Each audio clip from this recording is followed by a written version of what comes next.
Good morning, everyone, and welcome to our session on auditing financial instruments. Today, we'll be diving into a comprehensive guide that covers everything you need to know, from understanding the risks involved and the valuation methods to examining internal controls and exploring the latest trends shaping effective audit practices. I'm excited to take you through these topics to help enhance your auditing skills and insights. Let's get started. Financial instruments are key elements in the world of auditing. Essentially, they are contracts that create financial assets and liabilities. For auditors, understanding what financial instruments are is crucial because it helps them identify the risks that come with these contracts. This knowledge also ensures that financial instruments are valued correctly and recorded properly in the financial statements. Given how commonly financial instruments are used across different organizations, auditors need to pay close attention to them when planning and carrying out audits. Their presence can significantly influence how auditors assess risk and determine the specific procedures needed to confirm that the financial statements are accurate and reliable. So, mastering the concept of financial instruments is fundamental for effective auditing. Financial instruments are essentially contracts that result in financial assets for one party and financial liabilities or equity instruments for another. When we talk about debt instruments, we're referring to things like loans, bonds, and notes payable. These represent borrowed money that must be repaid. On the equity side, instruments include common stock and preferred shares, which represent ownership interests in a company. Then there are derivatives, such as options, futures, and swaps, which derive their value from underlying assets. Lastly, hybrid instruments combine features of both debt and equity, making them more complex. Understanding these classifications is crucial for auditors because it guides how these instruments should be recognized, measured, and disclosed in financial statements. Let's take a closer look at some key auditing standards that guide our work. First, ISA 315 focuses on identifying and assessing risks of material misstatement. This is crucial because it helps us understand where errors or fraud might occur in the financial statements. Next, ISA 330 deals with designing and implementing audit responses, meaning once we've identified those risks, we decide how to address them effectively through our audit procedures. Then, ISA 500 emphasizes obtaining sufficient and appropriate audit evidence to support our conclusions, ensuring our findings are well-founded and reliable. Moving to IFRS 9, this standard covers the measurement and classification of financial instruments, which is essential for accurately reflecting their value on the balance sheet. Lastly, the PABE standards apply specifically under U.S. regulations, setting out additional or specific requirements we must follow for audits conducted in that jurisdiction. Understanding these standards helps us perform audits that are thorough, compliant, and of high quality. When we talk about risk assessment in auditing, there are several key types of risk we need to consider. First, market risk, which refers to fluctuations in prices or interest rates that can impact the financial statements. Next is credit risk, which deals with the possibility that a counterparty may default on their obligations. Liquidity risk is another important factor. It's the risk that the company might not be able to meet its short-term financial commitments. Then we have operational risk, which covers system failures or human errors that could affect operations or reporting. Lastly, valuation risk highlights the difficulties in accurately measuring the fair value of assets or liabilities, which can be complex and subjective. Understanding these risks is crucial for an effective audit process. When we talk about valuation and measurement challenges, there are a few key points to consider. First, the fair value hierarchy ranges from Level 1, which involves inputs from fully observable markets, to Level 3, where valuations rely heavily on unobservable inputs. This distinction is crucial because the reliability of the valuation depends on where it falls in this hierarchy. Next, impairment testing under IFRS 9 is a significant requirement. It ensures that assets are not overstated on the balance sheet by regularly assessing whether their carrying amount needs to be reduced. Another important aspect is the dependence on assumptions within valuation models. These assumptions can significantly influence the reported values, so understanding and questioning them is vital. Market volatility also plays a role, often causing fluctuations in valuation that can affect financial statements and decision-making. Finally, auditors have a key responsibility here. They need to carefully examine the valuation methodologies and the assumptions used to confirm the accuracy and reliability of these measurements. This scrutiny is essential for maintaining trust in financial reporting. When evaluating internal controls, one of the main goals is to reduce the risks associated with financial instruments. This means ensuring that controls are in place to prevent errors or misuse. Auditors pay close attention to authorization processes, verifying that transactions are properly approved and documented. Another critical area is segregation of duties, which helps minimize the risk of fraud by ensuring that no single individual has control over all aspects of a financial transaction. Auditors also evaluate the controls over valuation models and the assumptions behind them, making sure that valuations are accurate and based on solid reasoning. Accuracy in recording transactions is vital, so auditors review how reliable the IT systems are in capturing and processing financial data. Lastly, auditors look at the measures in place for preventing and detecting fraud, confirming that the organization has strong systems to protect its assets and maintain integrity in reporting. When conducting substantive audit procedures, one essential step is obtaining confirmations from counterparties to verify the accuracy of account balances. This helps ensure that the figures reported truly reflect reality. Next, we perform reconciliations by comparing the ledger entries with supporting documents, which helps identify any discrepancies or errors. Another critical area is testing valuation methodologies along with the key inputs used to confirm that assets and liabilities are fairly valued according to accepted standards. We also inspect contracts and their terms closely to verify that the recorded transactions are supported and appropriately recorded. Analytical procedures play a vital role as well. They help us spot unusual trends or anomalies that might indicate potential issues. Finally, reviewing disclosures is crucial to ensure they are both complete and in compliance with relevant regulations, providing transparency to stakeholders. All these steps together form a comprehensive approach to substantiate the accuracy and integrity of the financial statements.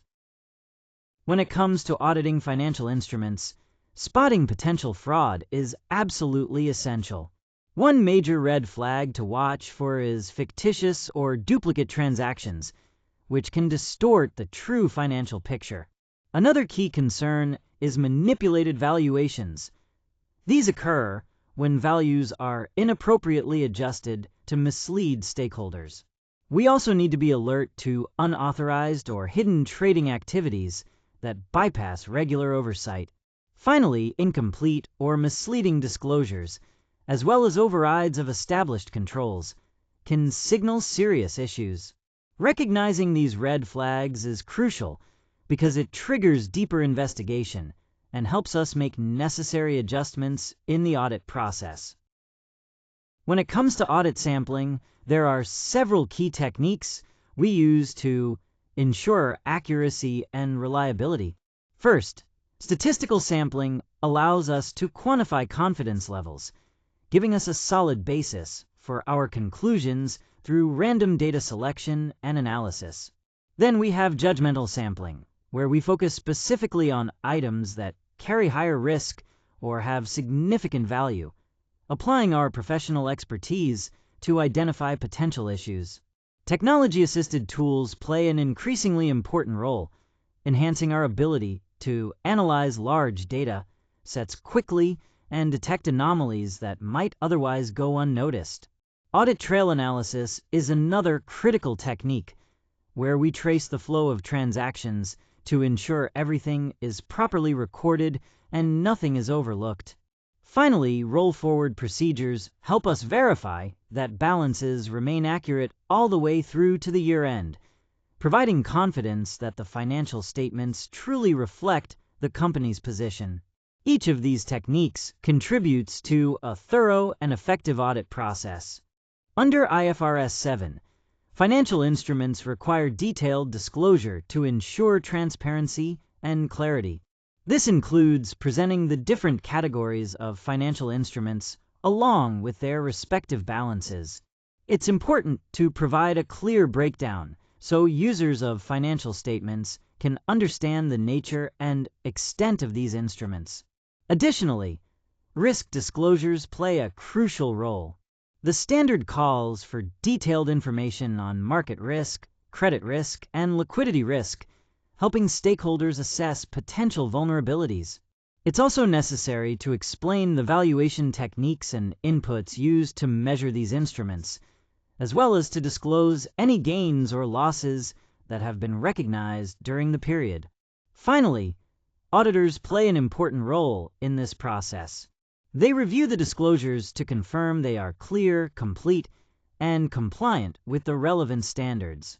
This verification directly affects the auditor's report, providing assurance to users that the financial information is reliable and adheres to IFRS requirements. When we look at valuation challenges during market downturns, it's especially tough to get accurate values for Level 3 derivatives. These are complex financial instruments that don't have observable market inputs, so their valuation depends heavily on sophisticated models and assumptions. Auditors, recognizing this complexity, take a critical approach by thoroughly evaluating these valuation models and examining the sensitivity analyses to understand how changes in assumptions impact the values. To address the increased uncertainty, they also ramp up substantive testing, ensuring the valuations are as reliable as possible despite the difficult market conditions. In this case study, we encountered fraudulent trades uncovered during an audit, specifically involving unauthorized equity instrument transactions. The investigation revealed significant control weaknesses that allowed these activities to occur, including inadequate approval processes and insufficient segregation of duties. To address these issues, the audit team expanded testing and applied forensic techniques to thoroughly assess the scope. Based on the findings, we recommended strengthening internal controls to better detect and prevent such fraudulent activities in the future. This approach not only highlights how vulnerabilities can be exploited, but also underscores the importance of robust controls in safeguarding assets. During the economic crisis, testing loan impairments became significantly more complicated. The increased credit risk and uncertainty around recovering loans meant that auditors had to be extra vigilant. One major challenge was assessing whether management's assumptions and models were reasonable, especially when looking ahead at uncertain future conditions. This scenario demanded a higher level of professional skepticism, making it critical not to take information at face value. Additionally, auditors had to maintain thorough and detailed documentation of their judgments to ensure transparency and accountability throughout the process. This case study highlights just how complex and careful loan impairment testing needs to be in difficult economic times. In this case study, we evaluated the internal controls at a financial institution's trading desk, focusing first on the segregation of duties between the front office and back office. This separation is crucial to prevent conflicts of interest and reduce the risk of errors or fraud. We also reviewed the authorization protocols for trades, ensuring that all transactions are properly approved before execution. Next, We examined the IT system safeguards designed to maintain transaction accuracy and protect against unauthorized access or manipulation. Our audit revealed some gaps where control improvements are needed to better mitigate risk exposure and strengthen the overall control environment. These findings highlight key areas for the institution to address in order to enhance its internal controls. In this case study, auditors identified incomplete disclosures within a complex structured products portfolio. These omissions were significant because they concealed potential risks and uncertainties related to valuation, which could mislead stakeholders about the true financial position. To address this, the auditors engaged directly with management to improve the completeness and transparency of disclosures, ensuring they met the necessary compliance standards. This process was crucial for maintaining trust and accuracy in financial reporting. When auditing instruments, the first step is to really understand their characteristics. This means knowing how they work, their key features, and any nuances that could impact valuation or risk. Next, it's crucial to identify and assess risks early on. By doing this upfront, we can focus our audit efforts where they matter most. For more complex valuations, involving specialists is essential. These experts bring deeper insights that ensure accuracy and reliability. Another key practice is to evaluate internal controls thoroughly. Strong internal controls help prevent errors and fraud, so this evaluation needs to be robust. Finally, maintaining comprehensive and precise documentation is vital. Clear records support our findings and provide transparency throughout the audit process. Together, these best practices form a solid foundation for effective instrument auditing. When auditing financial instruments, it's crucial to maintain continuous communication with management and any specialists involved. This helps ensure we're all aligned and can address issues promptly. Staying informed is another key point. Regulations and standards in this area are constantly evolving, so we need to keep up to effectively assess compliance. Exercising professional skepticism is also vital. We should always be ready to challenge assumptions and dig deeper when something doesn't seem right. Lastly, it's important to customize our audit programs based on the specific risks and types of instruments we're dealing with, rather than using a one-size-fits-all approach. This tailored strategy helps us focus on the areas of greatest concern and perform a more effective audit. As auditing continues to evolve, several key trends are shaping the landscape. First, the adoption of AI and advanced data analytics is becoming increasingly important. These technologies help auditors identify risks more effectively and enhance testing accuracy. Next, we see changes in regulatory environments, which are driving higher standards for disclosure and valuation. This means auditors must be more diligent and precise in their evaluations. Another critical trend is the heightened focus on fair value measurement, especially in volatile markets, where asset values can fluctuate rapidly. Finally, the rise of innovative financial technologies introduces new complexities, requiring auditors to develop expertise in auditing these emerging instruments. Together, these trends highlight the dynamic nature of auditing today and the need for continuous adaptation.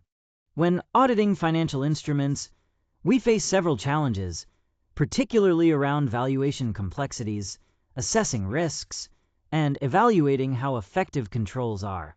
These areas require careful attention to detail.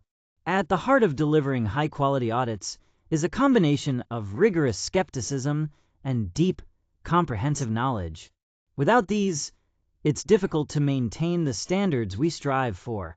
Looking ahead, technological advancements and ongoing regulatory changes will continue to influence how we approach audits, pushing us to stay current and adapt our methods. This evolving landscape means that adaptability and a commitment to continual learning are essential for success in auditing moving forward. Now, I'd like to open the floor for any questions or comments you might have. This is a great opportunity to discuss any aspects of auditing financial instruments that you'd like to explore further or clarify. Don't hesitate to ask about anything we've covered or bring up any challenges you've encountered. I'm here to help and ensure everything is clear. So, who would like to start?